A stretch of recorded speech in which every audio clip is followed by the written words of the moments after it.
सो बच्चों आज work energy power का अगला जो टॉपिक रहेगा वो होगा वर्क एनर्जी थ्योरम। इससे पहले हमने एनर्जी स्टार्ट कर रखी थी। एनर्जी में काइनेटिक एनर्जी कर लिया, उसके बाद पोटेंशियल एनर्जी एक और, जैसे मैंने बोला था कि दो बेसिक जो इंपॉर्टेंट एनर्जी होती है जिन्हें हम उनका सम जो वो टोटल मैकेनिकल एनर्जी भी बोला जाता है, वो होती है काइनेटिक एनर्जी और दूसरी होती है पोटेंशियल एनर्जी।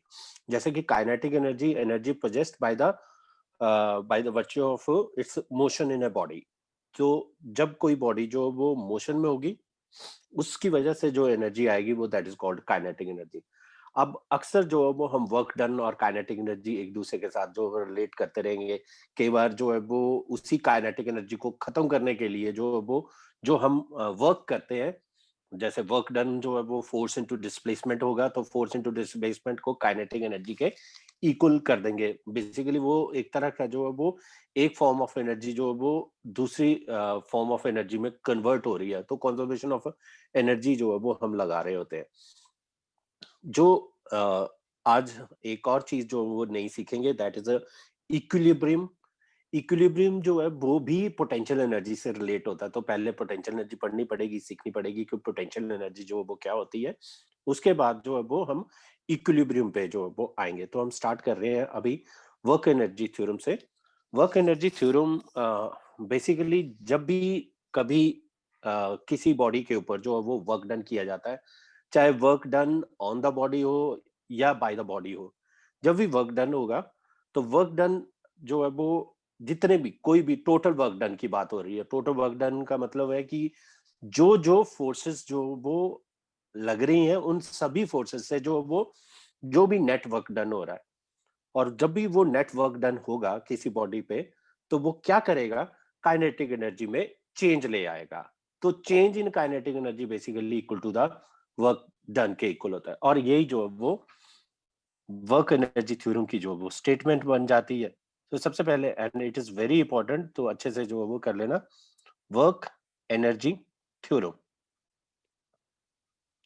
यानी वर्क और एनर्जी जो है वो आपस में कैसे जो है वो हम इन्हें रिलेट करेंगे। सो वर्क एनर्जी थ्योरम जो है वो ये कहती है कि the total work done, statement अगर लिखनी है तो total work done,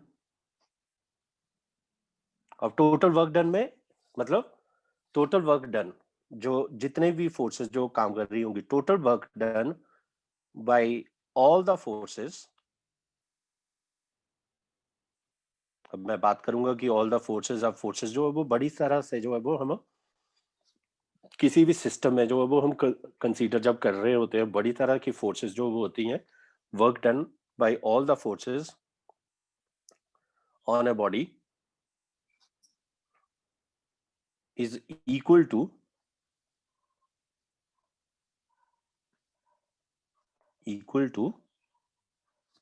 the change in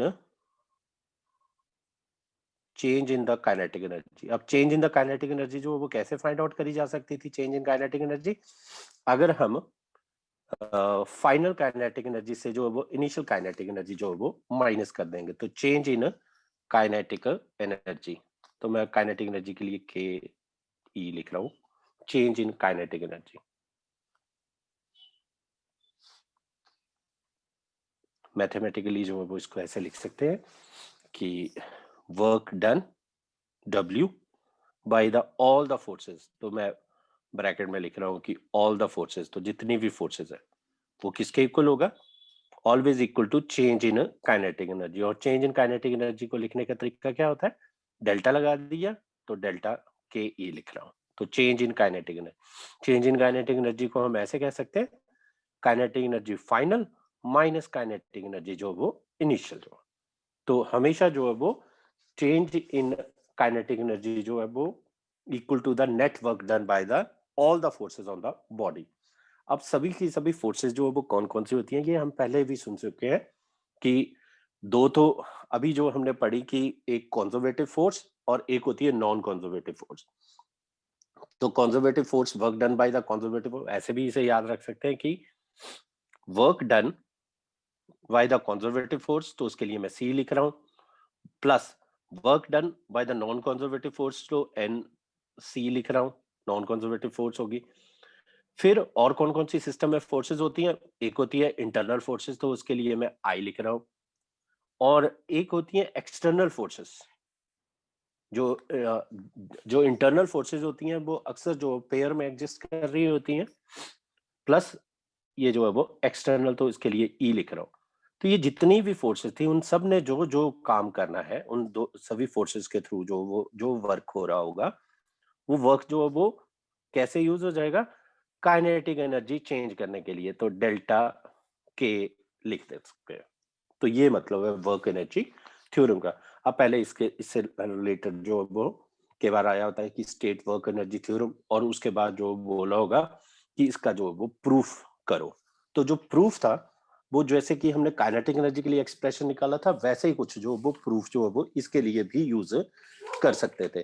तो जो वर्क एनर्जी थ्योरम का प्रूफ जो होगा, अब देखो यहाँ पे जब हम कह रहे हैं कि काइनेटिक एनर्जी में जो चेंज आ रहा है, तो काइनेटिक एनर्जी में चेंज जो है के फाइनल माइनस के इनिशियल, तो ये देखो के फाइनल माइनस के इनिशियल, अगर जो एनर्जी जो है वो इंक्रीज हुई, मतलब हमने कोई काम किया और काइनेटिक एनर्जी जो बढ़ गई, तो के फाइनल माइनस के इनिशियल जो वो पॉजिटिव वैल्यू आएगी। और सम टाइम क्या होता है कि हमने वर्क डन किया और काइनेटिक एनर्जी जो वो कम होगी, जैसे कि फ्रिक्शनल फोर्स, तो वो नॉन कंजर्वेटिव फोर्सेस के थ्रू जब वर्क हो रहा होगा तो काइनेटिक एनर्जी जो वो क्या होती है? कम होती है। तो उस केस में जो है वो काइनेटिक एनर्जी जो है वो कम होगी, तो उसमें जो वो फाइनल जो वो कम होगी, इनिशियल जो वो ज्यादा होगी, इसलिए जो वो वर्क डन जो वो क्या आ रहा होगा उस केस में, जो चेंज इन काइनेटिक एनर्जी है वो नेगेटिव जो है वो लिखा जा रहा है। तो इसी को जो है वो हम आगे पोटेंशियल एनर्जी के साथ भी रिलेट करेंगे। फिलहाल कि अगर कहा हो work is done on the body, इससे रिलेटेड जो है वो क्या कहा कि वर्क डन जो है वो ऑन द बॉडी, किसी बॉडी के ऊपर जो वो वर्क डन जो वो हो रहा है, work is done on the body. तो इस केस में काइनेटिक एनर्जी जो वो ये इंप्लाई करता है कि काइनेटिक एनर्जी जो वो क्या कर रही होगी, काइनेटिक एनर्जी इस केस में जो वो इज इंक्रीज्ड या इंक्रीजेस। ऐसे केस में काइनेटिक एनर्जी क्या कर गई? इंक्रीज कर गई। अगर वर्क डन जो है वो work is done by the body हो, work is done by the body, body कह लो या सिस्टम कह लो, है ना, बॉडी और सिस्टम दोनों वर्ड जो भी यूज किए जा सकते हैं। तो काइनेटिक एनर्जी इस केस में जो वो क्या करती है? डिक्रीज करती है। अब उसी के हिसाब से जो है वो हम पॉजिटिव जो है वो, जैसे के फाइनल माइनस के इनिशियल, अगर के फाइनल जो वो ज्यादा है तो हमारे जो वर्क डन होगा वो पॉजिटिव आ रहा होगा, अगर के फाइनल जो वो कम है तो वर्क डन जो वो नेगेटिव आ रहा होगा। लेट्स से कि इसके अगर हम प्रूफ की बात करें, तो वर्क डन जो है वो इसको प्रूव करना हो कैलकुलस मेथड से जो है वो स्टार्ट करें पहले तो ऐसे लिख सकते थे, यानी वर्क जो है वो W इज इक्वल टू क्या कहा? Change in kinetic energy delta के, जिसे हम लिख सकते हैं के फाइनल माइनस के इनिशियल, या के फाइनल काइनेटिक एनर्जी के लिए फार्मूला क्या? हाफ m, मास थोड़ा बदलेगा, मास तो वही का वही रहेगा, मास हाफ m v स्क्वायर, ये फार्मूला था। तो v कौन सा? Final velocity minus half m v initial, ये मीनिंग हो गया final kinetic energy minus initial kinetic energy.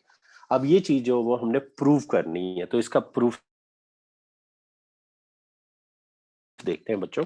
इसको पहले हम करने लगे हैं सिंपली, जैसे कैलकुलस मेथड है, तो स्टेट एंड प्रूव अगर वर्क एनर्जी थ्योरम आ जाए तो इसे कैसे जो वो स्टार्ट करें ना। जैसे कि अगर मान लो वर्क जो वो हम लिख रहे हैं small work done, let's say DW, फिर हम टोटल करेंगे, तो DW वर्क डन जो होगा वो क्या होगा? F डॉट DX या DS, जो भी तुम्हें नोटेशन जो वो रखनी हो, कहां से कहां जो है वो वर्क डन जो है वो हो रहा होगा, वो हो रहा होगा दैट इज फ्रॉम जो पॉइंट होगा, मान लो x1 से x2 या x initial to x final तक, अगर मुझे जो है वो यहाँ पे टोटल अगर वर्क डन निकालना है तो that will be equal to, W will be equal to integral F dot d x, कहां से कहां, फ्रॉम x1 से x2, या ऐसे लिख लो कि x initial to x final position तक। F की जगह जो है वो हम लिख सकते थे m इंटू ए, तो ये फोर्स जो वो कितनी लगी होगी m इंटू ए। अभी जो मैं दोनों सेम डायरेक्शन में लेके चल रहा हूँ, इसलिए जो है वो जो F d x cos theta open करना था तो वो कॉस 0 डिग्री और कॉस 0 जो वो 1 आ गया, इसलिए जो वो मैंने सिंपली एफ वेक्टर डॉट, ये लो पहले वेक्टर लगा देता हूँ कि एफ डॉट डी एक्स जो था वो एफ डी एक्स ही रह गया, एम इंटू ए इंटू जो है वो ये डी एक्स, और कहां से कहां, अभी भी x के साथ हो रहा है तो let's say x1 to x2, या x initial to x final कर देते हैं, क्योंकि हमने वेलोसिटी को कन्वर्ट करना है इसमें। तो लेट्स से मैं इसको जो है वो x initial to x final, x f लिख दिया, x initial to x final, यहाँ पे x फाइनल x इनिशियल। ठीक है बच्चों, आगे W is equal to m mass तो एज इट इज रहेगा, एक्सेलरेशन को जो वो हम रिप्लेस कर सकते थे किससे, जो कैलकुलस में एक्सेलरेशन के लिए फार्मूला जो था, देखो बच्चों, एक था एक्सेलरेशन का basic formula, the rate of change of velocity, तो dv अपॉन dt, यानी कि जब वेलोसिटी टाइम के साथ चेंज हो रही है तो एक्सेलरेशन जो है वो इस फार्मूले से निकाल सकते थे।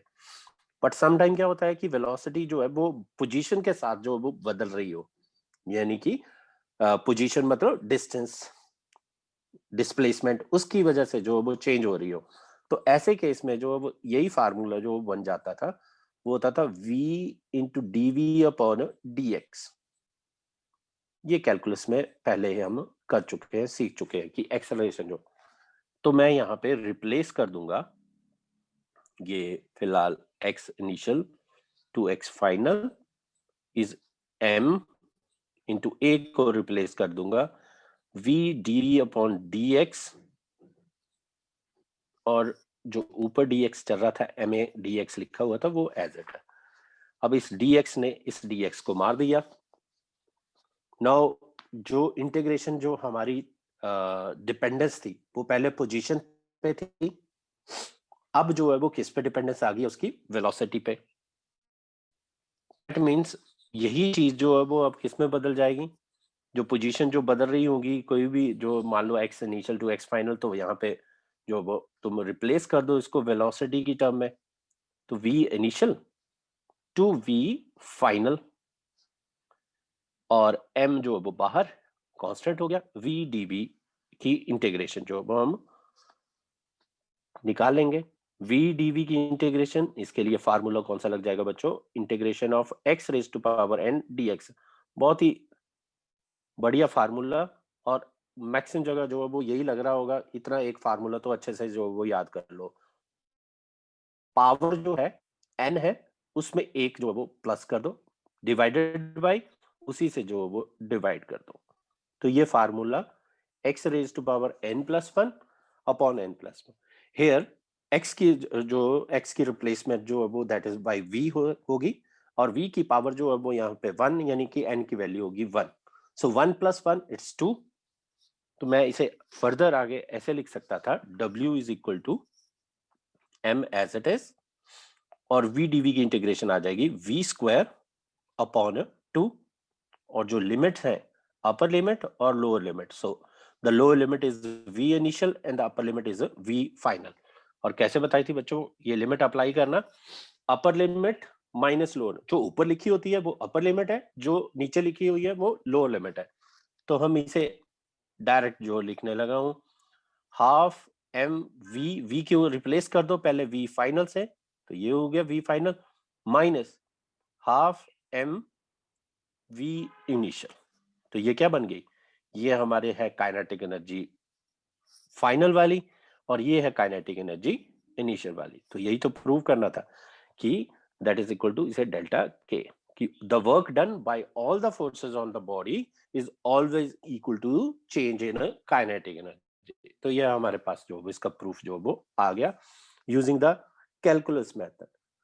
इसी को जो है वो कैलकुलस मेथड की जगह जो है वो सिंपल तरीके से जो है वो हम कर सकते हैं। जो एम ए का फार्मूला होता है उसको रिप्लेस कर दो, एक्सेलरेशन जो है वो फिर v से रिप्लेस कर दो, v square minus u square equal to 2as वाले फार्मूले से। तो बेटर ये है कि यहीं से जो वो इसी का प्रूफ इस तरीके से जो वो करा जा सकता है। नाउ जो है वो अगली जो चीज थी इसी से रिलेट करनी है हमने, पोटेंशियल एनर्जी। बच्चों पोटेंशियल एनर्जी जो बहुत ही इंपॉर्टेंट, काइनेटिक एनर्जी तो बहुत बड़ा सिंपल सा फार्मूला, काइनेटिक एनर्जी में कोई हेर फेर नहीं होती। काइनेटिक एनर्जी जो simply half m v square लगा लो formula, half mass into the velocity का स्क्वायर, ये काइनेटिक एनर्जी के लिए जो वो फार्मूला है। पर जब हम पोटेंशियल एनर्जी की बात करते हैं तो पोटेंशियल एनर्जी थोड़ी सी कॉम्प्लिकेटेड है। पोटेंशियल एनर्जी एक तो क्या है कि पोटेंशियल एनर्जी जो वो बड़ी तरह की जो वो होती है कि पोटेंशियल एनर्जी जो वो ग्रेविटी की से जो रिलेट करनी हो तो उसे ग्रेविटेशनल पोटेंशियल एनर्जी बोल जाते हैं। फिर जब स्प्रिंग में आए तो उसे जो वो इलास्टिक पोटेंशियल एनर्जी बोल देते हैं। ऐसे जो पोटेंशियल एनर्जी है, अगर जब भी पोटेंशियल एनर्जी जो हम डिफाइन करते हैं तो पोटेंशियल एनर्जी जो है वो कभी भी पोटेंशियल एनर्जी की एब्सोल्यूट वैल्यू जो वो नहीं होती। मतलब ये कि potential energy can not be assigned an absolute value. Only potential energy जब डिफाइन की जाती है तो वो चेंज इन पोटेंशियल एनर्जी होती है। पहले चलो सिंपल से चलते हैं कि पोटेंशियल एनर्जी जो वो क्या है। सो potential energy the energy possessed by the body or a system by virtue of its position और कॉन्फ़िगरेशन। तो पोजीशन और कॉन्फ़िगरेशन के कारण जो एनर्जी होती है उसे बोला जाता है पोटेंशियल एनर्जी। मतलब टैंक में जो वो पानी स्टोर करके रखा है तो उसमें कौन सी एनर्जी है, उसमें पोटेंशियल एनर्जी है। अब टैंक में जो होल कर दो तो उसमें वाटर जो बाहर आ गया तो वही एनर्जी जो इसमें कन्वर्ट होगी काइनेटिक एनर्जी में। स्प्रिंग को वाउंड करके रखा है तो उसमें कौन सी एनर्जी है, that is also potential energy. So potential energy जो वो पोजीशन और कॉन्फ़िगरेशन की वजह से होती है। ये तो मैं सारी एनर्जी जो वो मैकेनिकल चीजों से जो वो रिलेट कर रहा हूँ। ऐसा नहीं, चार्जेस में भी जो वो एनर्जी जो होती है, जैसे मान लो दो चार्ज है उनको जो है वो किसी एक कॉन्फ़िगरेशन में एक पोजीशन में जो वो बिठाना है तो उसके लिए जो वर्क डन करना पड़ेगा वो भी पोटेंशियल एनर्जी की फॉर्म में होगा। तो चार्जेस में भी जो है वो हम पोटेंशियल एनर्जी डिफाइन करते हैं तो वो इलेक्ट्रोस्टैटिक पोटेंशियल एनर्जी बन जाती है। अभी जो है वो हम ज्यादातर जो है वो ग्रेविटेशनल पोटेंशियल एनर्जी की बात करेंगे या इलास्टिक पोटेंशियल एनर्जी की बात करेंगे। जो स्प्रिंग में होगी वो इलास्टिक पोटेंशियल एनर्जी हो जाएगी। जो ग्रेविटी से करेंगे यानी कि ऐसे केस जहाँ पे जो वर्क डन हो रहा है वो कौन कर रहा है, वर्क डन वो ग्रेविटी की वजह से यानी वेट की वजह से। तो ऐसे केस में जो वो पोटेंशियल एनर्जी जो वो ग्रेविटेशनल पोटेंशियल एनर्जी होगी। तो पोटेंशियल एनर्जी के लिए क्या डेफिनेशन बनेगी, जो बड़े हम सीखते आ रहे हैं, the energy possessed by the body, the energy possessed by the body, body बोलो या और सिस्टम। और बच्चों सिस्टम तो मैं बता दिया था कि कलेक्शन का मतलब जब एक से ज्यादा होते हैं तो उसको जो हम सिस्टम बोल देते हैं। तो बॉडी और system by virtue of its configuration, bye virtue of it's by virtue of its configuration. Configuration का मतलब होता है कि कैसे जो है वो मतलब उस चीज को जो वो किस तरीके से प्लेसमेंट दे रखी है या उस चीज को जो वो कैसे बैठाया हुआ है, किस तरीके से जो है वो कॉन्फ़िगर कर रखा है। तो कॉन्फ़िगरेशन जो है वो bye virtue of its configuration या और इट्स पोजीशन। तो पोजीशन की वजह से जो एनर्जी होगी वो that is called potential energy. अगर काइनेटिक एनर्जी जब डेफिनेशन बोलते हैं तो the energy possessed by the body और its system by virtue of its configuration की जगह वर्ड क्या यूज कर लेंगे, मोशन यूज कर लेंगे। तो मोशन की वजह से जो एनर्जी है वो काइनेटिक एनर्जी, जो पोजीशन की वजह से है उसे बोला जाएगा that is the potential energy.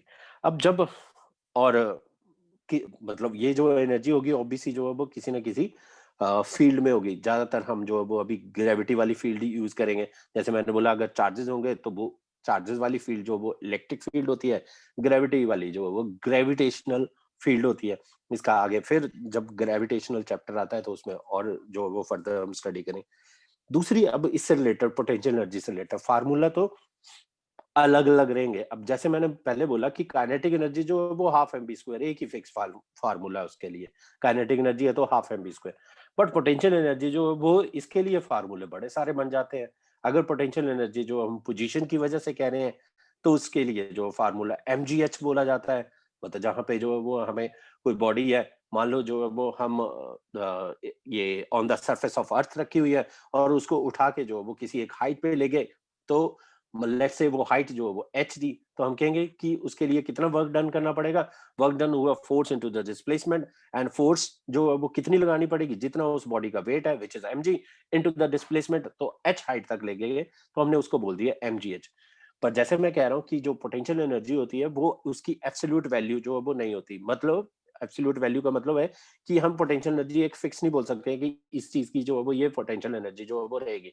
Potential energy जो है वो हमारे रेफरेंस पॉइंट पे जो वो डिपेंड करती है। यानी हम पोटेंशियल एनर्जी किस पॉइंट से, किस कहां से जो वो ऑब्जर्व कर रहे हैं, कहां से जो वो मेजर कर रहे हैं, अभी हम विद एग्जांपल के साथ जो इसको समझेंगे। सो सबसे पहले पोटेंशियल एनर्जी जो is defined only for the conservative field. ये बड़े इंपॉर्टेंट पॉइंट्स हैं जो याद रखने हैं हमें हमेशा, कि पोटेंशियल एनर्जी के से रिलेटेड, कि पोटेंशियल एनर्जी जो वो क्या है, is defined only in conservative field. So potential energy जो है वो फॉर कंजर्वेटिव फील्ड के लिए जो रहेगी, फॉर कंजर्वेटिव फील्ड। तो कंजर्वेटिव फील्ड का मतलब हो गया कि कंजर्वेटिव फोर्सेस जब जहां पे एक्ट कर रही होंगी, तो जैसे मैं ग्रेविटी वाली बोल रहा हूँ तो वो भी जो वो कंजर्वेटिव फोर्स है। फिर अगर चार्जेस में बात करें, जो इलेक्ट्रोस्टैटिक फोर्स होती है वो भी जो है वो कंजर्वेटिव फोर्स है। तो कंजर्वेटिव, फॉर कंजर्वेटिव फील्ड जो होगी उसी में जो है वो पोटेंशियल एनर्जी इज डिफाइंड। तो फॉर कंजर्वेटिव फील्ड ओनली, कि पोटेंशियल एनर्जी जो है वो तब तक ही बात करेंगे जब तक फील्ड कौन सी हो, कंजर्वेटिव फील्ड होगी। यानी कि अगर कंजर्वेटिव नहीं है तो पोटेंशियल एनर्जी का मीनिंग ही जो है वो खत्म हो जाता है। नॉन कंजर्वेटिव फील्ड के लिए कोई पोटेंशियल एनर्जी नहीं रहेगी। एंड पोटेंशियल एनर्जी जो है वो दूसरी चीज, पोटेंशियल एनर्जी हमेशा एसोसिएट करी जाती है विद द सिस्टम। और सिस्टम मतलब टू और मोर जो है वो इंटरेक्टिंग पार्टिकल होने चाहिए। तो पोटेंशियल एनर्जी जो होती है is always for system. System का मतलब जिसमें जो है वो system of, for a system of two or more particle, more particle, body, object, जो मर्जी नाम ले लो, मोर particles, to or more particle, rather ये कहना चाहिए कि to or more interacting particle, मतलब उनके बीच में क्या हो रही है, इंटरेक्शन हो रही है। इंटरेक्शन जो, जब भी इंटरेक्शन होती है तो इंटरेक्शन जो वो हमेशा फील्ड की वजह से जो वो लग रही होगी, तो इंटरेक्टिंग पार्टिकल कह सकते हैं, इंटरेक्टिंग पार्टिकल्स। एक चीज तो ये जरूरी होगी।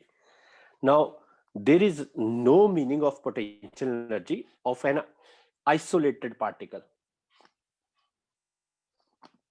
मतलब for an isolated particle, isolated particle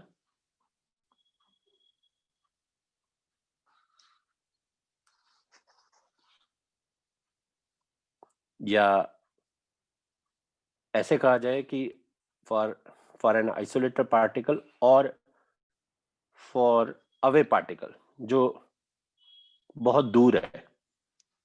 जैसे मान लो कोई चीज जो है वो इन्फिनिटी पे है, फॉर अवे जो पार्टिकल हो गए एक दूसरे से जो है वो फॉर अवे है। फॉर एन आइसोलेटेड पार्टिकल और for far away particle, potential energy has no meaning.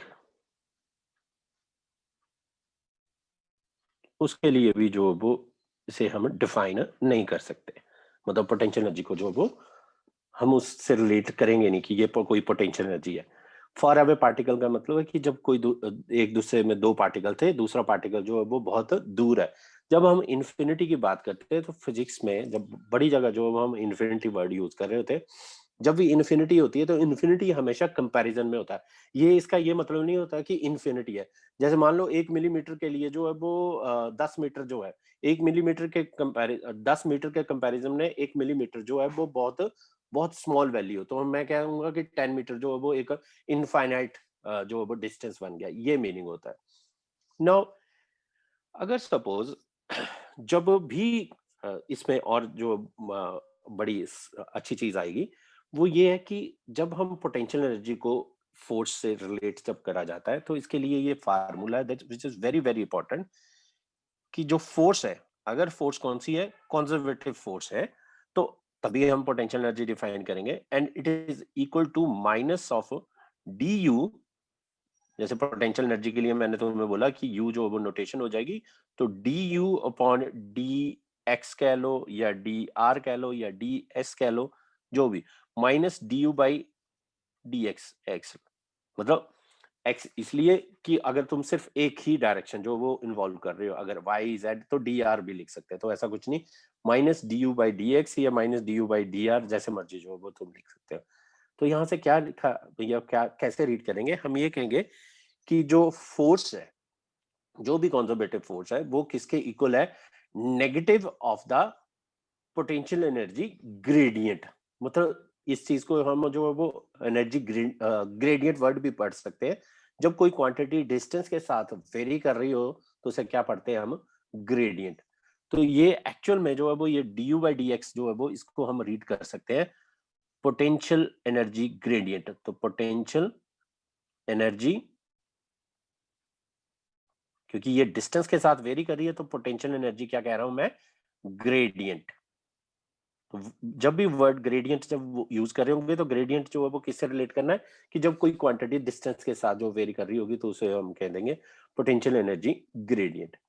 मतलब ये है कि अगर ऐसा कोई सिस्टम हो, ऐसी कोई configuration of A system in is जिसमें अगर वो कॉन्फ़िगरेशन जो वो बदल रही है किसकी वजह से, by the action of conservative force, then the change in the potential energy is defined. जैसे मैंने तुम्हें बोला था हमेशा जो वो क्या होगी, चेंज इन पोटेंशियल एनर्जी जो वो डिफाइन होगी, इसकी कोई एब्सोल्यूट वैल्यू नहीं है। चेंज इन पोटेंशियल एनर्जी जो है वो डिफाइन रहेगी। तो चेंज इन पोटेंशियल एनर्जी के लिए ये फिलहाल मैं पीई लिख रहा हूं। तो change in potential energy is equal to, किसके इक्वल होगी, change in potential energy is always equal to the negative of the work done by the conservative force. जब हम कंजर्वेटिव फोर्स के थ्रू जो वर्क डन कर रहे होंगे तो पोटेंशियल एनर्जी में चेंज आए, मतलब पोटेंशियल एनर्जी में चेंज का मतलब उसकी पोजीशन जो है, उसकी कॉन्फ़िगरेशन जो बदलने में जो काम करना पड़ा, उस कॉन्फ़िगरेशन को या बनाने में जो काम करना पड़ा, वो किस फोर्स ने किया, कंजर्वेटिव फोर्स ने जब किया। तो change in potential energy is always equal to the negative of the work done by the conservative force. और अगर हम ये कंजर्वेटिव फोर्स की जगह जो है वो अगर एक्सटर्नल फोर्स जब इन्वॉल्व कर रहे होंगे तो वो इक्वल टू द, ऐसे भी लिखा जा सकता है, is equal to the work done by the external force. तो मैं ई एक्स टी लिख रहा हूं, एक कंजर्वेटिव फोर्स, एक हो गया एक्सटर्नल। तो अगर change in potential energy, change in potential energy जो वो कैसे डिनोट करते हैं हम, डेल्टा यू से या डी यू से। So delta u is equal to always equal to negative of the work done by the conservative force, और delta u is equal to the work done by the external force, कोई external जो भी force जो वो लग रही थी। अब ये जो अभी मैंने फार्मूला लिखा, तो हम क्या कह रहे हैं, change in potential energy is negative of the work done by the conservative force. ये एक्चुअल में जो वो बेसिक डेफिनेशन जो बनाई जाती है पोटेंशियल एनर्जी की, तो हमेशा ऐसे पोटेंशियल एनर्जी होगी। एक तो ये बोल दी ना कि पोजीशन की वजह से पोटेंशियल एनर्जी होती है, बट पोटेंशियल एनर्जी जब भी बोली जाएगी तो चेंज इन पोटेंशियल एनर्जी बोली जाएगी, यानी कि हर हाल में जो है वो इसकी कोई हम फिक्स एब्सोल्यूट वैल्यू जो वो नहीं जो है वो इसके साथ असाइन कर सकते। ये हमेशा चेंज के साथ देखी जाएगी, पोटेंशियल एनर्जी चेंज, यानी जब भी हम कॉन्फ़िगरेशन जो वो बदलेंगे, पोजीशन जो वो चेंज करेंगे, तो उस पोजीशन को चेंज करने में जो वर्क डन हुआ, that is that is the measure of change in potential energy. तो F इज इक्वल टू, मैंने जैसे लिखा minus d u by d x, तो इसे ऐसे भी लिख सकते थे यहां से, d u is equal to, d u लिख दिया या डेल्टा यू जो भी में जो वो equal to f d x, ये आ जाएगा एफ डी एक्स, और यहां पे जो है वो इंटीग्रेशन एफ डी एक्स, कहां से कहां, मान लो कोई initial position to the final position, या कोई फ्रॉम ए से बी, जैसे मर्जी नोटेशन, या x initial to x final, जैसे मर्जी जो वो लिख सकते हैं। तो d u is equal to, sir यहाँ पे नेगेटिव साइन बहुत जरूरी है, नेगेटिव ऑफ दिस, तो डी यू का मतलब डेल्टा यू भी लिख लो, चाहे डेल्टा यू लिख लो, और यहाँ पे ये जो है वो कहां से कहां चेंज हुई होगी, ये भी जो है वो चेंज हुई होगी from u initial to u final तक। तो लेट्स से ए और बी लिखने के बजाय तुम भी x initial to x final लिख दो। सो देयरफॉर मैं इसे ऐसे लिख सकता था, डी यू की जो इंटीग्रेशन वो यू आ जाएगी, और u final minus u initial, जब भी कभी तुम्हें जो वो पोटेंशियल एनर्जी में चेंज अप लेके आओगे, तो वो that will be always equal to negative of the work done by the conservative force. तो u final minus u initial is equal to minus of work done by the conservative force. Sometime जो है वो, अगर मान लो मैं u final minus u initial का यहाँ से नेगेटिव साइन कॉमन ले लेता है, तो ये हो जाता है u initial minus u final. तो इसे ऐसे भी लिखा जा सकता था कि वर्क डन जो है वो by the conservative force is equal to, ये बहुत इंपॉर्टेंट है, ध्यान रखना, वैसे तो हमेशा जो है वो नेगेटिव वाला जो है वो ज्यादा प्रेफरेबल रहेगा, या तो work done by conservative force is equal to u initial minus u final जो है वो लिखा जाना है। पर ये कब, जब मैंने जो है वो यहाँ पे you initial minus u final, तब जो है वो मैंने नेगेटिव साइन बीच में जो है वो मर्ज कर दिया, तो ये मीनिंग हो गया। अब देखो कंजर्वेटिव फोर्स जो है वो हम ये कह सकते हैं कि कंजर्वेटिव फोर्स जो है वो is the negative gradient of the potential energy. तो negative gradient of the potential energy जो है वो कंजर्वेटिव फोर्स होती है। तो जब भी कभी हमें फोर्स पोटेंशियल एनर्जी जो है वो दे रखी है और हमें बोला जाए फोर्स निकालो, तो कैसे निकाल देंगे, उसको डिफरेंशिएट करके, जो उसके ऊपर न्यूमेरिकल है वो भी कर लेंगे अभी थोड़ी देर में।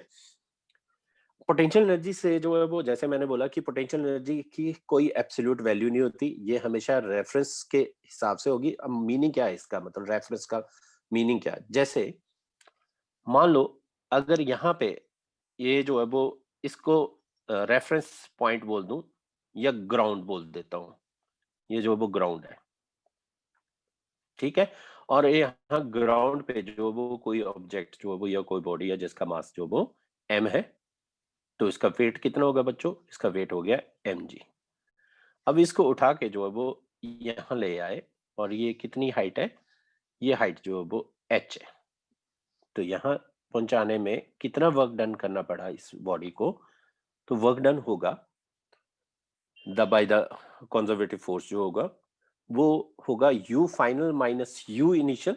तो बच्चों u इनिशियल जो एनर्जी है और u फाइनल, यहाँ जब स्टार्टिंग में बात कर रहे हैं तो इनिशियल जो है वो यहाँ पे ग्राउंड पे है, तो उसकी जो जीरो, फाइनल जो है एच पे, तो यू फाइनल जो है वो किसके इक्वल हो जाएगी, that is equal to the negative of the work done by the conservative force. तो कंजर्वेटिव फोर्स क्या, ग्रेविटी ने जो वर्क डन किया, तो work done by the gravity बच्चों क्या आ जाएगा, work done by the gravity जो वो क्या हो जाता, that is equal to work done by the gravity जो है वो, ग्रेविटी कौन सी है, कंजर्वेटिव फोर्स है, तो कंजर्वेटिव फोर्स जो वो वर्क डन कर रही है, and that will be equal to here the height जो है वो यहाँ पे कितनी है, रेफरेंस पॉइंट पे 0, तो यहाँ पे पोटेंशियल एनर्जी भी जो है वो क्या होगी 0, तो ये जो है वो वर्क डन जो है वो क्या होता है माइनस एम जी एच, जो है वो इस तरीके से जो लिखा जाता है, जो हाइट एच, तो work done by the conservative force जो is equal to minus of m g H.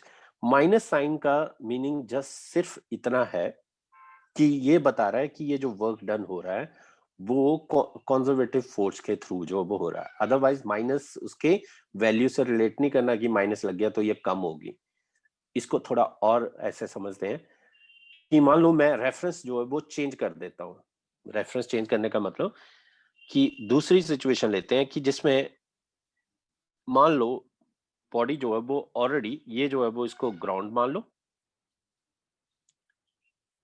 अब फ्रेम का मतलब ये था कि पोटेंशियल एनर्जी जो है वो फिक्स किसी एक जगह पे की पोटेंशियल एनर्जी डिफाइन नहीं होती है, एब्सोल्यूट वैल्यू नहीं है कि पोटेंशियल एनर्जी जो है वो हमेशा only change of potential energy has a absolute value. Change in potential energy की वैल्यू जो वो हमेशा फिक्स होएगी। तो चेंज इन पोटेंशियल एनर्जी जो है वो कैसे, मतलब मान लो बॉडी जो है वो पहले h1 हाइट पे थी, तो बच्चों मैंने यहाँ पे लिख दिया ये h1 हाइट, और ये ऑब्जेक्ट जो है वो जिसका मास जो है वो m है यहाँ रखा हुआ है। तो ऑब्वियस सी बात है कि यहाँ पे जो इसमें एनर्जी जो है वो ये हमारा कौन सा पॉइंट हो गया, ये हमारा इनिशियल पॉइंट हो गया ना, जहां से जो है वो हमने चीज को जो है वो लेके जाना है। तो ये इनिशियल जो है वो ये बन गया। अब यहाँ से जो है वो लेट से जो है वो यहाँ तक रख दिया है इसको, इस पॉइंट तक, ये जो है वो हमारा क्या आ गया, फाइनल आ गया। अब इनिशियल टू फाइनल में जो इसको जो है वो उठा के लेके गए तो कितना जो है वो वर्क डन किया। हाइट जो है वो, अब ये जो है ये भी हाइट हमेशा जो है वो कहां से मेजर होगी, ऑब्वियस सी बात है ऊपर से थोड़ा मेजर होगी। हाइट कहां से होगी, ग्राउंड से ही मेजर होगी। तो ग्राउंड से अब ये पॉइंट जो फाइनल पॉइंट था वो कहां पे है, h2 हाइट पे है। वर्क डन अब कैसे लिखा जाएगा, क्या फार्मूला था हमारे पास कि u final minus u initial is equal to negative of the work done by the कौन सी कंजर्वेटिव फोर्स। तो इसे ऐसे लिख सकते थे विच इज इक्वल टू, मैं पहले वाला देखो इनिशियल वाला वर्क डन कितना हुआ mgh1, दूसरे वाला mgh2, यानी पहले जो है वो कितने पे h1 इनिशियल जो स्टार्टिंग जो mgh1, तो यहाँ पे कितनी एनर्जी है ग्राउंड से मेजर हो रही है तो ऑलरेडी कितनी है माइनस ऑफ mg, जैसे मैंने यहाँ लिखी थी mgh, दूसरी जो है वो कितनी हो जाएगी mgh2। सो मैं इसे ऐसे लिखूंगा work done by the gravity, यानी work done by the conservative जो फोर्स है वो इक्वल टू कितना हो जाएगा ये work done which is equal to minus of mgh2 minus h1। तो ये नेगेटिव जो है बाहर, तो देख लो एक्चुअल में जो है वो हमने कितना ये वाली जो है वो चेंज जो लेके आए हैं। पहले सिस्टम यहाँ पे था, फिर सिस्टम जो है वो यहाँ पे पहुंचा, यानी पहले बॉडी जो वो इनिशियल पॉइंट पे थी फिर फाइनल पॉइंट पे। तो ये जो चेंज लेके आ रहे हैं, जो पोजीशन जो चेंज करी, जो कॉन्फ़िगरेशन जो बदल दिया हमने, उसके लिए जो भी काम किया वो स्टोर हुआ in the form of potential energy. तो ये देख लो टोटल हाइट h है, यहाँ पे h1 है, तो ये बची हुई हाइट क्या रहेगी, this is h2 minus h1, तभी तो ऐसे लिखा गया। And this is equal to negative of the, अब ये अगर तुम्हें बोला जाता है इनिशियल पॉइंट पे बताओ पोटेंशियल एनर्जी कितनी है, तो मैं इनिशियल पॉइंट पे पोटेंशियल एनर्जी लिखनी होती तो क्या लिखता, that is equal to mgh1। ऐसे फाइनल पॉइंट पे जो है वो कितनी है पोटेंशियल एनर्जी mgh2। तो यही लिखा गया कि u final minus u initial जो होगा वो हमेशा किसके इक्वल होगा, negative of the work done. तब भी जो फार्मूला देखो सेम ही आना था, मैं u final minus u initial is equal to negative of the जो है वो, तो u final minus u initial यानी माइनस का साइन होगा तो mgh2 माइनस mgh1, तो वही चीज जो वो बन गई। तो ये मीनिंग था कि पोटेंशियल एनर्जी जो है वो that can not be assigned an absolute value but the change in potential energy has a absolute value. तो देख लो change in potential energy fix है, माइनस एम, माइनस को बुला के mgh2 minus mgh2 minus h2 minus h1, ये होगी potential energy. But अगर मैंने रेफरेंस चेंज कर दिया तो वही चीज है, मान लो ग्राउंड पे है तो वहां पे पोटेंशियल एनर्जी कितनी, जीरो। अगर हाइट h पे ले गए तो पोटेंशियल एनर्जी होगी mgh। सपोज और h हाइट पे ले गए तो पोटेंशियल एनर्जी उस पॉइंट पे कितनी होगी, वो कितनी हो जाएगी, मतलब ये जैसे सिंपल मान लो यहाँ पे है ये ग्राउंड, ये जो है वो h हाइट है, तो मैं यहाँ पे लिखूंगा तो कितनी है पोटेंशियल एनर्जी mgh। अब लो मैं जो है वो ये मेरा ग्राउंड जो है वो ये रेफरेंस पॉइंट था। मीनिंग क्या है इसका ये समझो अच्छे से कि ये मेरा रेफरेंस पॉइंट है, यानी जहां से मुझे मेजरमेंट जो है वो स्टार्ट करनी है। मान लो ये रेफरेंस पॉइंट जो वो यहाँ के बजाय जो है वो यहाँ ले लूं, इस जगह पे, यानी कि ये ग्राउंड हो गया। तो जब ग्राउंड हो गया तो H जो वो खत्म हो गया, तो यहाँ पे पोटेंशियल एनर्जी फिर से कितनी हो जाएगी? 0। तो पर अगर मैं जो है वो यहाँ पे जो है एनर्जी इसकी mgh कह रहे हैं, अब मान लो h हाइट यहाँ से और h हाइट पे ले जाते हैं, ये भी बराबर h हाइट पे ले गए, तो जो है वो यहाँ h हाइट पे, तो यहाँ mgh जो है वो क्या लिखूंगा मैं? यहाँ लिखूंगा mg, अब h थोड़ा है, ग्राउंड से कितनी होगी ये mg 2h होगी, तो यह हाइट देखो जो है वो h plus h which is 2 mg 2h या 2mgh। सो अगर सिर्फ इस रेफरेंस पॉइंट के अकॉर्डिंग बोलना होता तो मैं यहाँ पे कितनी पोटेंशियल एनर्जी लिखता? सिर्फ mgh, क्योंकि ये इस पॉइंट से ये तो हाइट h पे ही तो है, समझ आ रहा है बच्चों? बट अगर मैं यहां से ग्राउंड से देख रहा हूं तो ग्राउंड से कितनी हाइट पे है? 2h पे, तो 2mg 2h होगी, मतलब डबल होगी पोटेंशियल एनर्जी उस केस में। दैट मीन्स जो पोटेंशियल एनर्जी की एब्सोल्यूट वैल्यू जो असाइन नहीं होती, but change in potential energy जो वो हमेशा फिक्स रहेगी। तो देख लो, अगर इन दो पॉइंट का चेंज निकालोगे तो कितना आएगा? mgh, जो कि एक फिक्स वैल्यू आ जाएगी। सो potential energy itself may be positive, ये इसी से रिलेटेड कि जो पोटेंशियल एनर्जी होती है वो पोटेंशियल एनर्जी जो वो मे बी पॉजिटिव, इसकी वैल्यू जो वो may be assigned at positive, negative and 0। जैसे कि काइनेटिक एनर्जी में तुम्हें बोला था, काइनेटिक एनर्जी कभी भी जो है वो नेगेटिव नहीं होगी, काइनेटिक एनर्जी जो है वो हमेशा ही पॉजिटिव होगी। सो पोटेंशियल एनर्जी जो it can be positive, negative और 0, ये कैसे देखा जाएगा? That is the reference level या the choice of reference level, या चॉइस ऑफ रेफरेंस लेवल जो है वो हमेशा जब हम ग्राउंड की बात करते हैं तो ग्राउंड को जो है वो हम लिया जाता है कि एट ग्राउंड या ऑन द ग्राउंड, जो भी इंग्लिश में जो है वो सही मीनिंग लगे, कि ऑन द ग्राउंड या eight the ground the potential energy जो होती है वो कितनी ली जाती है? हमेशा क्या लिखेंगे? Potential energy is 0। तो ग्राउंड पे, तो यहाँ पे जो है वो उसी जहां पे पोटेंशियल एनर्जी जो वो 0, वो रेफरेंस पॉइंट जो वो ले लिया, तो 0 पोटेंशियल एनर्जी बोला जाता है इसे। 0 पोटेंशियल एनर्जी, GPE भी लिख सकते हैं, 0 potential energy. Some so at the ground potential energy is 0, जो रेफरेंस पॉइंट है। तो रेफरेंस पॉइंट का मतलब ग्राउंड ले लिया, रेफरेंस पॉइंट का मतलब जहां से तुम एनर्जी को जो चेंज हो वो मेजर करने लगे। नाउ देखो, पोटेंशियल एनर्जी जो है वो अगर कंजर्वेटिव फोर्स लग रही है और work done by the force हो रहा हो, तो work done by the force जो वो will be negative and so change in the potential energy will be positive. So अगर पोटेंशियल एनर्जी जो है वो हमारी पॉजिटिव नेगेटिव का मतलब ये, जैसे कि मान लो चार्जेस की बात करें, दो सिमिलर चार्ज है, पॉजिटिव पॉजिटिव चार्ज है, दोनों को पास लेके आ रहे हैं, तो ऐसे केस में पोटेंशियल एनर्जी जो वो क्या होगी? बढ़ेगी कि कम होगी? तो ऑब्वियसली पोटेंशियल एनर्जी ऐसे केस में जो वो बढ़ेगी। तो जब फोर्स जो है वो हमारी, अगर जो पोटेंशियल एनर्जी जो वो कैसे पोटेंशियल एनर्जी जो वो अगर फोर्स जो वो हो रही है, दोनों चार्जेस जो क्या कर रहे हैं? रिपल्शन हो रही है, तो रिपल्शन के केस में जो वो पोटेंशियल एनर्जी जो वो बढ़ती है। इन केस ऑफ रिपल्शन जो है वो थोड़ा आइडिया सा जो है वो याद करने का जो तरीका हो जाएगा कि जब रिपल्शन हो रही है तो रिपल्शन के केस में जो है वो पोटेंशियल एनर्जी जो है वो क्या करेगी? रिपल्शन के केस में पोटेंशियल एनर्जी जो है वो बढ़ रही होगी, और जब अट्रैक्शन हो रही होगी तो पोटेंशियल एनर्जी जो है वो क्या हो रही होगी?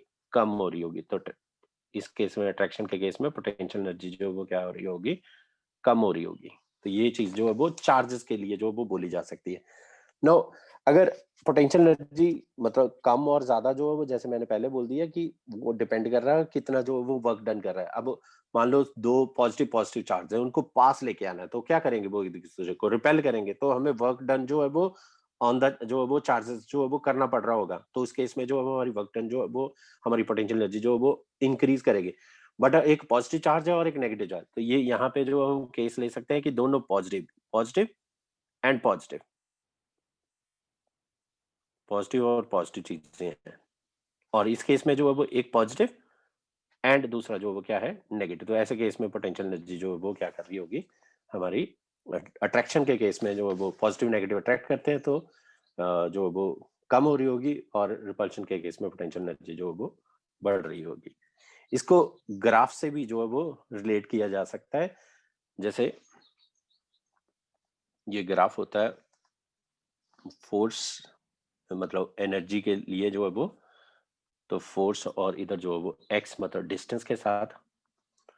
तो ये ग्राफ जो है वो जिसमें कुछ इस तरह से जो है वो ये ग्राफ जो है वो दिखता है, जहां पे ये वाला रीजन जो है, यहाँ पे चीजें जो है वो जब पास पास हो रही होंगी तो रिपल्शन हो रही है, रिपल्शन। और यहाँ रीजन में जो वो दूर जा रहे हैं तो यहाँ जो हो रही होगी वो अट्रैक्शन। और जो ये रिपल्शन और अट्रैक्शन, तो रिपल्शन में जो है वो हमारा पॉजिटिव और अट्रैक्शन में जो है वो हमारा जो नेगेटिव आ रहा होगा। तो पॉजिटिव और नेगेटिव का मतलब ये है जिसमें पोटेंशियल एनर्जी जो है वो हमारी जो है वो रिपल्शन के केस में पोटेंशियल एनर्जी बढ़ रही है और अट्रैक्शन के केस में पोटेंशियल एनर्जी जो है वो क्या कर रही है, डिक्रीज हो रही है। नेक्स्ट जो इससे रिलेटेड था दैट इज देखो इसको ग्राफिक जो है वो एक और ग्राफ से जो है वो पता चलता है, जो स्लोप होगी। अब मैं ग्राफ जो है वो बदलने लगा हूं, ये ग्राफ है पोटेंशियल u वर्सेस डिस्टेंस के साथ, यानी x लिख रहा हूं, डिस्टेंस के लिए x लिख दी। अब हमने जैसे देखा कि f जो है वो क्या है, is equal to minus of d u by d x. ये पढ़ा हमने, f जो है वो that is equal to minus of d u by d x. That means d u by d x ये डेरिवेटिव है, और इसे ऐसे भी बोल सकते हैं कि अगर u और x का कर्व होता तो उसकी जो स्लोप होती, मतलब D u by d x जो वो फिलहाल जो वो इसे क्या बोल सकते हैं हम, this is equal to the slope भी है। और स्लोप की वैल्यू जो वो किसके बारे में दे रही होगी, आइडिया जो हमें जो है वो फोर्स के बारे में आइडिया दे रही होगी। तो इसकी स्लोप जो है वो क्या, तो u और x का अगर कर्व हो तो उसकी स्लोप जो है वो हमें क्या देगी, D you upon d x. तो u और x का जो वो अगर ग्राफ हो कुछ, देखो ये ऐसे बना रहा हूं,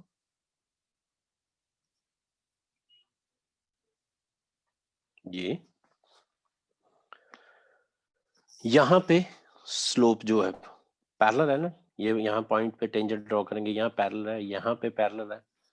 तो ये इन सभी पॉइंट पे जो है वो हमारी जो D u by d x होगी वो कितनी आ रही होगी, स्लोप जो वो क्या आ रही होगी, जीरो आ रही होगी।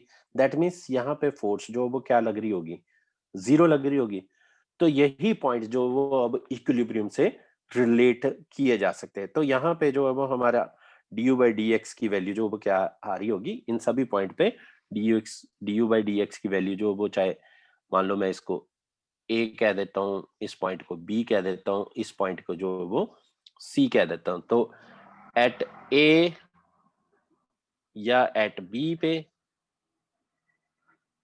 Eight A comma B comma C पे हमारी स्लोप जो वो क्या आ रही होगी, slope is equal to zero है। यानी d u by d x की value, this simplifies d u by d x क्या है, d u by d x जो है वो कितना है, जीरो है। तो ऐसे भी कह सकते हैं दैट इज जो एफ है यहाँ पे जो वो कितना आ रहा है, जीरो। और जब भी नेट फोर्स जो वो किसी बॉडी के किसी सिस्टम के ऊपर जो वो जीरो आ रही होगी, तो ऐसे केस को जो वो हम कहेंगे कि वहां पे जो सिस्टम जो है वो इक्विलिब्रियम में, बेसिकली नेगेटिव ऑफ द वो बोला जाता है कि एफ जो होगा वो क्या होगा, negative of the slope of, वो हमेशा जैसे मैंने ये फार्मूला लिखा है, तो एफ जो है वो हमेशा नेगेटिव ऑफ द स्लोप जो वो देखी जाएगी। तो जहां पे स्लोप जो है वो मतलब स्लोप खुद नेगेटिव हुई तो नेगेटिव नेगेटिव जो प्लस हो जाएगा, तो फोर्स वहां पे जो है वो पॉजिटिव आ जाएगी। और जहां पे स्लोप जो है वो पॉजिटिव हुई तो वहां पे एफ जो है वो क्या आ रहा होगा, हमारा नेगेटिव आ रहा होगा। तो ये भी जो है वो देखा जा सकता है कि जहां पे कुछ ऐसे सोचो, ये ग्राफ जो है वो जब स्लोप जो वो ये यानी कि लाइन जो वो हॉरिजॉन्टल होती है तो वहां पे फोर्स जो वो क्या रहेगी, यानी स्लोप जो वो जीरो रहेगी। तो अब डायरेक्ट जो वो आते हैं हम इक्विलिब्रियम से रिलेट करेंगे इसको। सो पोटेंशियल एनर्जी जो है वो भी फोर्स से जो वो रिलेट होगी। तो जैसे कि बताया कि पोटेंशियल एनर्जी हमेशा जो वो डिफाइन करी जाएगी हमेशा कंजर्वेटिव फील्ड में ही। नो इक्विलिब्रियम, इक्विलिब्रियम का मतलब होता है, इक्विलिब्रियम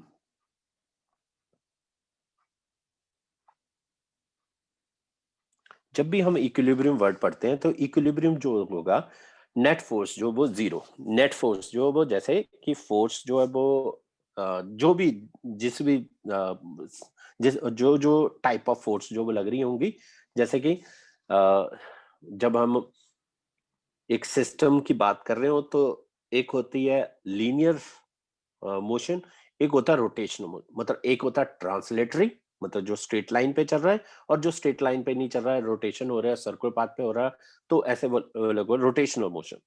तो जब ट्रांसलेटरी होता है तो वहां पे जो वो लीनियर फोर्स जो वो हम कंसीडर करते हैं, पर जब ट्रांसलेटरी हो रहा होता है वहां पे हम टॉर्क जो वो यूज करते हैं। अभी फिलहाल टॉर्क में नहीं जाएंगे हम, कि अभी टॉर्क से मतलब नहीं है, बट जब इक्विलिब्रियम बोला जा रहा होगा तो ये चीज जो वो बहुत इंपॉर्टेंट है कि जो फोर्स है वो एफ नेट जो होगी, नेट फोर्स जो है वो भी जीरो, और जो नेट टॉर्क होगा वो भी जो वो जीरो होना चाहिए, तभी जो वो इक्विलिब्रियम होता है। तो जब भी इक्विलिब्रियम की बात हो रही होगी तो फोर्स जीरो ना, फोर्स जीरो नहीं, नेट फोर्स जो है वो जीरो, ये मतलब है, या नेट टॉर्क जो है वो जीरो।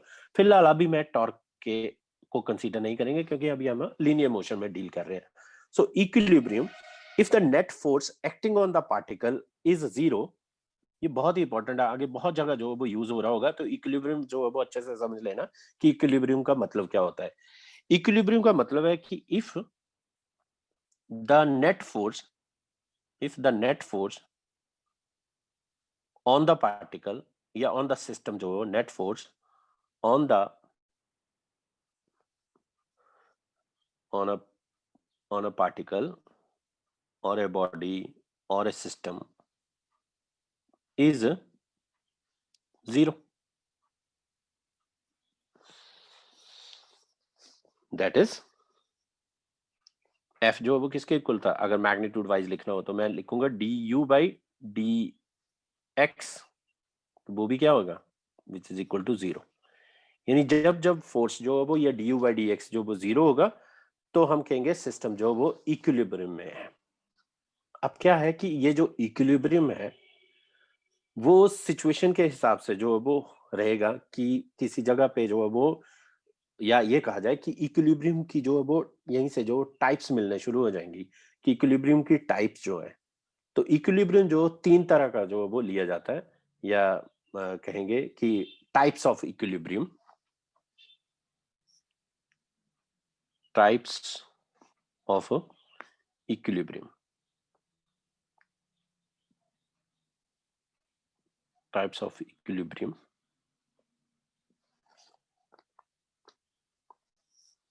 पहला है फर्स्ट, उसे बोला जाता है स्टेबल। दूसरे को बोला जाता है अनस्टेबल,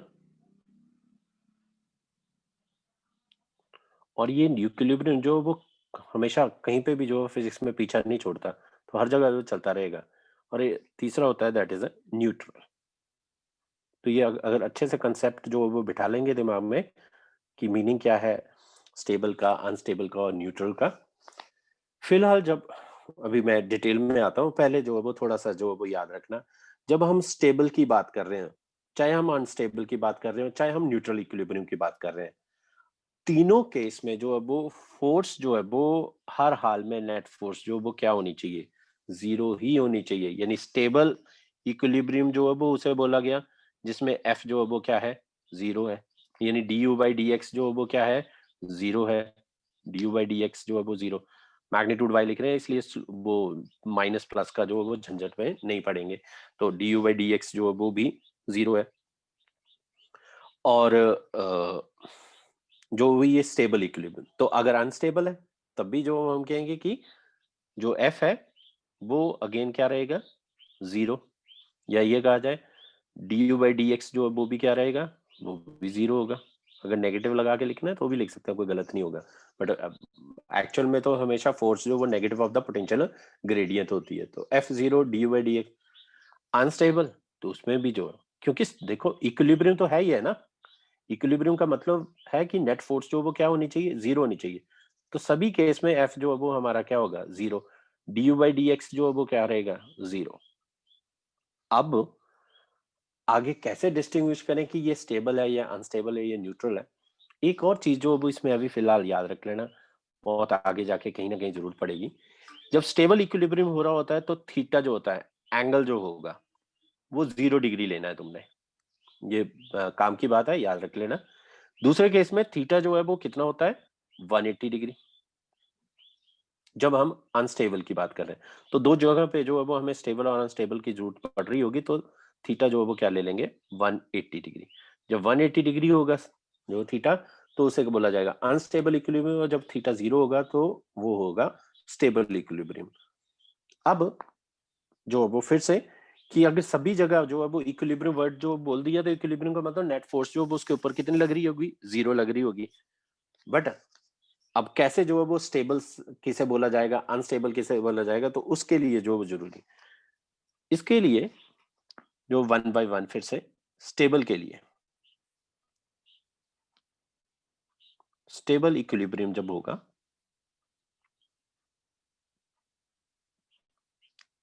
तब इसको ऐसे सोच सकते हैं कि एक बाउल है,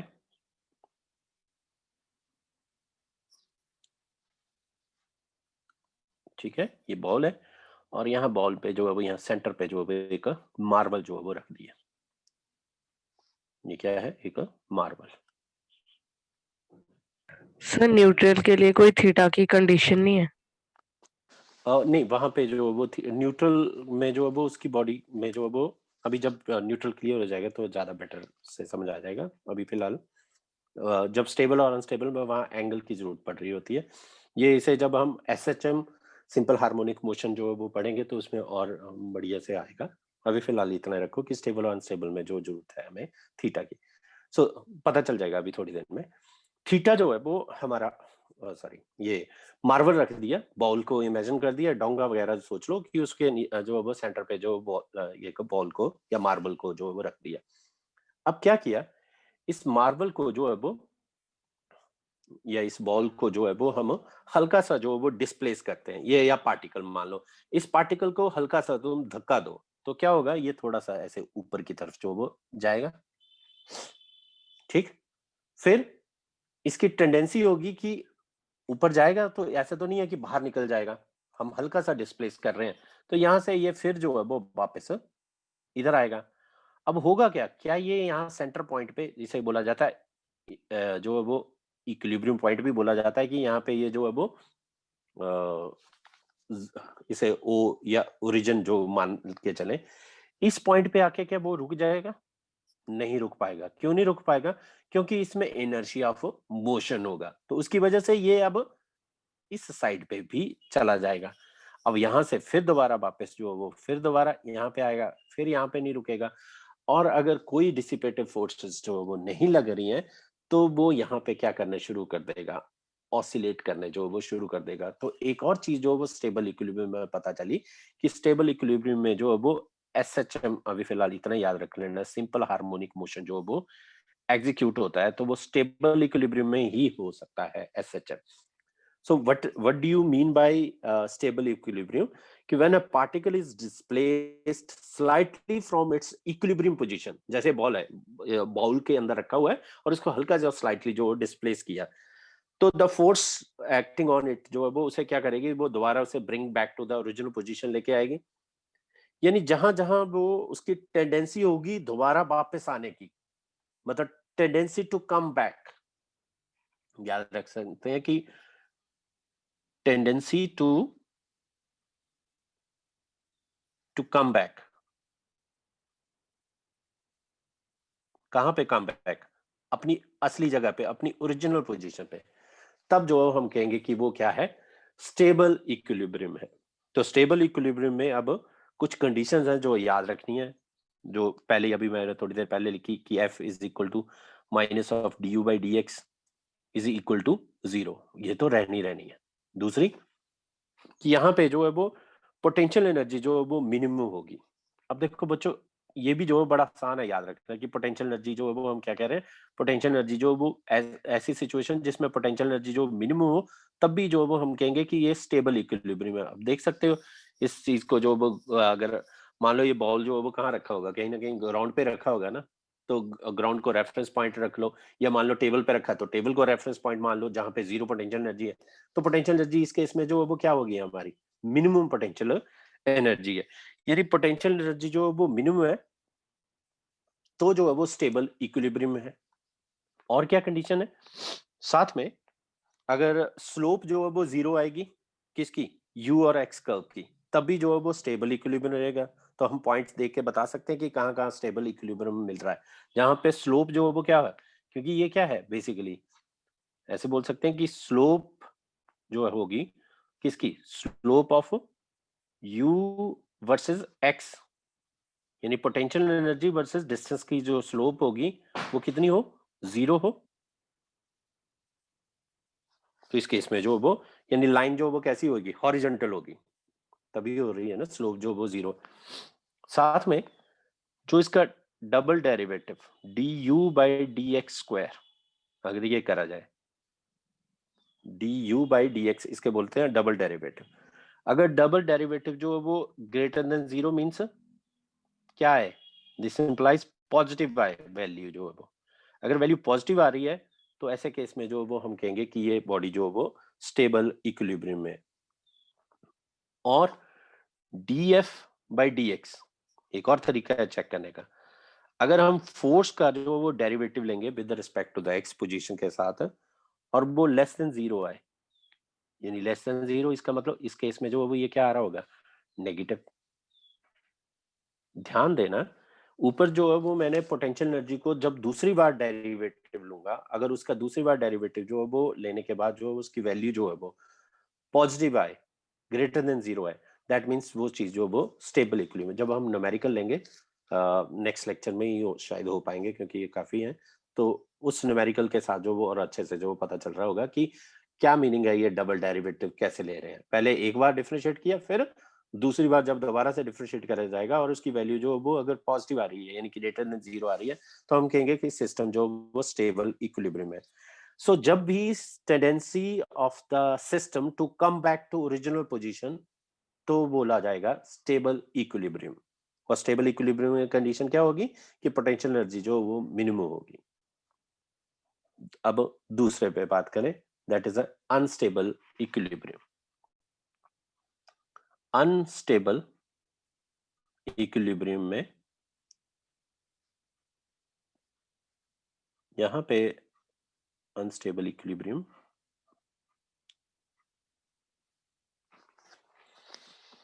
जैसे पहले वाले केस में जो है वो हमने जो है वो मार्बल को जो है वो एक बाउल के अंदर रखा, तो वो स्टेबल इक्विलिब्रियम में जो दिख रहा है कि वहां पे अगर हल्का सा डिस्प्लेस करेंगे दोबारा से अपनी जगह पे आ जाएगा, चाहे वो लेफ्ट पे करें, राइट पे करें, अप करें, डाउन करें, वो चीज जो हमेशा ऐसा नहीं होता कि हॉरिजॉन्टल में ही देखना होता है, एक्स एक्सिस पे भी और वाई एक्सिस पे भी जो वो कर सकते हैं। पेंडुलम जो है, pendulum is a stable equilibrium कहाँ पे, जब वो लोएस्ट पॉइंट पे होगा। अगर आपने अपने घर घर में जो है वो अगर एक वॉल क्लॉक हो, पेंडुलम क्लॉक हो, तो पेंडुलम क्लॉक में पेंडुलम जो है वो ऐसे ऑसिलेट कर रहा होगा, तो जो उसका जो है वो अगर वो लोएस्ट पॉइंट पे जब रह रहा होगा तो वहां पे वो उसका स्टेबल इक्विलिब्रियम जो वो होगा, तो वहां पे वो बार बार उसी पॉइंट को रिपीट करता रहता है, तो दैट इज स्टेबल इक्विलिब्रियम। और पोटेंशियल एनर्जी बच्चों वहां पे स्टेबल इक्विलिब्रियम में कितनी होगी, मिनिमम होगी। अब ये चीजें जो है वो थोड़ा सा कंफ्यूजन करेंगी कि कैसे याद रखना है, तो बेटर वे क्या है, दिमाग में जो डायग्राम रखनी है याद। अब देखो मैं अनस्टेबल इक्विलिब्रियम पे आ रहा हूँ। जब हम अनस्टेबल इक्विलिब्रियम की बात करेंगे तो अनस्टेबल इक्विलिब्रियम को इमेजिन करना, तो ऐसे करो कि ये जो बाउल है उसको जो है थोड़ा अब उल्टा जो है वो रख दो, मतलब जो तुम्हारे पास एक वो था बाउल था, उस बाउल को जो वो उल्टा करके जो वो रख दिया। अब मार्बल को जो फिर से यहाँ पे जो है वो रख दे। अब क्या होगा, इस मार्बल को मैं हल्का सा भी जो वो डिस्प्लेस करूंगा, when the particle is displace slightly from its, अभी भी क्या है ये रुका हुआ है ना वहां पे, इक्विलिब्रियम में नेट फोर्स अभी भी जीरो लग रही है। जैसे ही हल्का सा भी धक्का दिया जो इसे डिस्प्लेस करेंगे इस इक्विलिब्रियम पोजीशन से, the force acting on it try to displace आगे की तरफ जो है वो फर्दर जो हो जाएगा, और दोबारा यहाँ इस जगह पे जो है वो नहीं आ रहा होगा।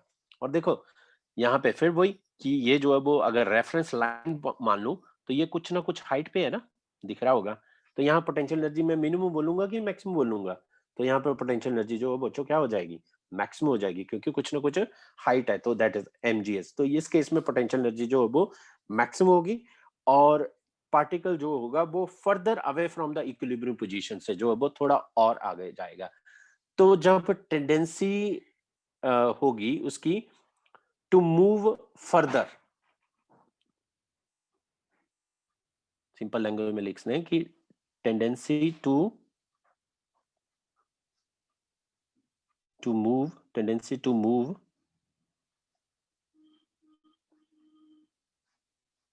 फर्दर,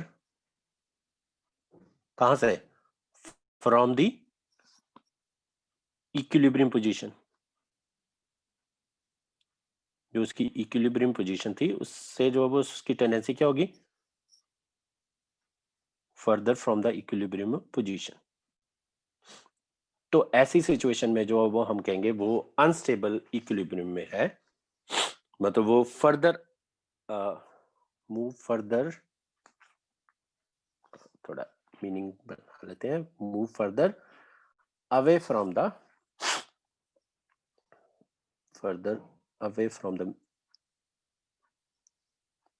द इक्विलिब्रियम पोजीशन, ऐसे याद करना। तो unstable equilibrium when a particle is displaced slightly from its equilibrium position and a force acting on it try to displace the particle further away from the equilibrium position, then we say that the system is in unstable equilibrium। और उसको देखने के लिए ball को उल्टा करके marble ऊपर रख दिया। इन दिस केस अब पोटेंशियल एनर्जी जो वो क्या होगी, दैट इज मैक्सिमम होगी। तो फिर से वो अगर मान लो कंडीशंस लिखनी हो तो F is equal to minus of d u by d x, ये तो रहेगा बच्चों, यानी कि इक्वल टू जीरो, स्टेबल हो अनस्टेबल हो न्यूट्रल हो, नेट फोर्स जो तो जीरो लगनी चाहिए। दूसरी जो इंपॉर्टेंट कंडीशन है कि that is the double derivative D square you upon d x square किया जाए, वो अब लेस देन जीरो आ जाएगा,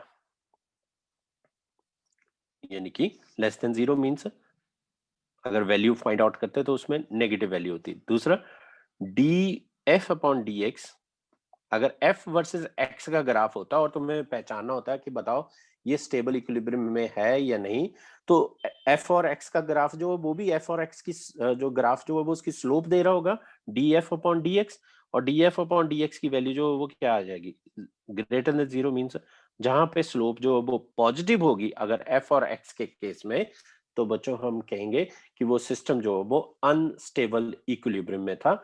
एंड द मैक्स जो पोटेंशियल एनर्जी है, पोटेंशियल एनर्जी पीई लिख रहा हूँ पोटेंशियल एनर्जी के लिए, और पोटेंशियल एनर्जी कैसी है जो दिख रही है डायग्राम में, potential energy in this case जो है वो इन दिस स्टेट जो है वो इन दिस केस जो है वो पोटेंशियल एनर्जी इज मैक्सिमम।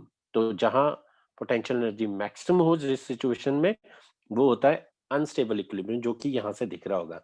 तो अगर मैं यहाँ से हल्का सा भी डिस्प्लेस करूंगा तो वापस तो यहाँ आने से रहा, तो ये तुम्हें क्लियरली इमेजिन हो गया होगा। अब देखो, और थर्ड जो है वो that is the neutral equilibrium. हाँ, एक और चीज यहाँ पे जो है वो अनस्टेबल इक्विलिब्रियम में भी जो जब एसएचएम करेंगे तो फिर से आएगा, खैर यहाँ पे जो है वो ऑसिलेशन जो वो कॉज हो सकती हैं, बट एसएचएम जो है वो नहीं होगा, क्योंकि एसएचएम मोशन जो है वो तब बोला जाता है जब सिस्टम जो है वो अपनी पोजीशन को हमेशा जो है वो रिपीट करे, तो उसे एसएचएम बोला जाता है। जैसे पेंडुलम का मोशन होता है, पेंडुलम क्लॉक में जो पेंडुलम का मोशन होता है वो अपनी मीन पोजीशन को, इक्विलिब्रियम पोजीशन को बार बार रिपीट कर रहा होता है, तो दैट इज कॉल्ड एसएचएम। अभी और भी बड़ी सारी कंडीशंस होती हैं एसएचएम के लिए, बट जब उसमें आएंगे तभी कर पाएंगे।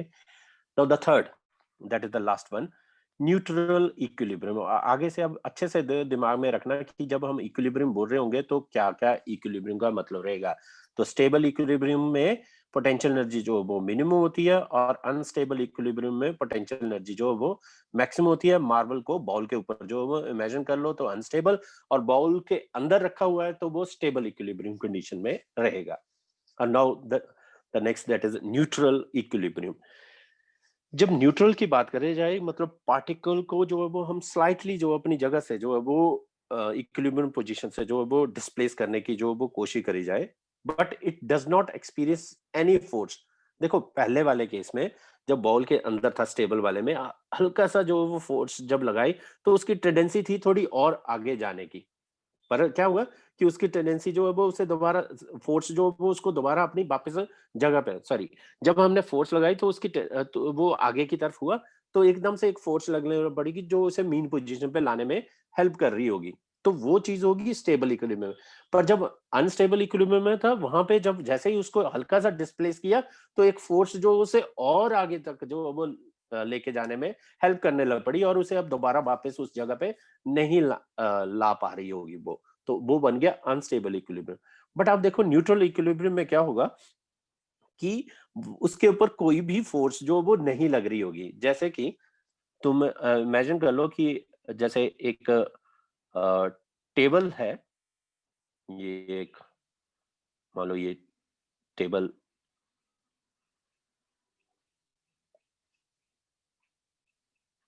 ये ऐसे table,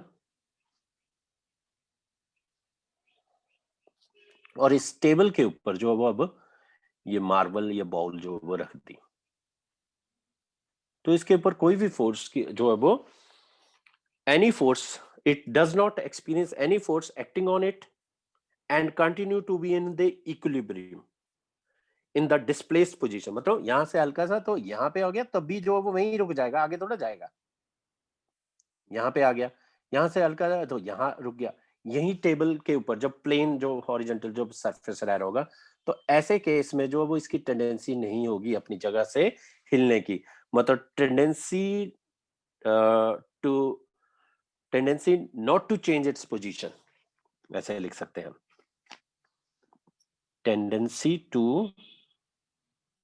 tendency not to change its position. तो ऐसा इक्विलिब्रियम जो है वो क्या रहा, that is called neutral equilibrium. यानी कि न्यूट्रल इक्विलिब्रियम में पोटेंशियल एनर्जी जो है वो उसकी सिस्टम की चेंज नहीं होगी। तो अब पॉइंट जो है वो लिखें कि एक एफ की वैल्यू जो है वो equal to minus of d u by d x. देखो इक्विलिब्रियम में तो ये कंडीशन तो लगनी चाहिए, फोर्स जो वो जीरो।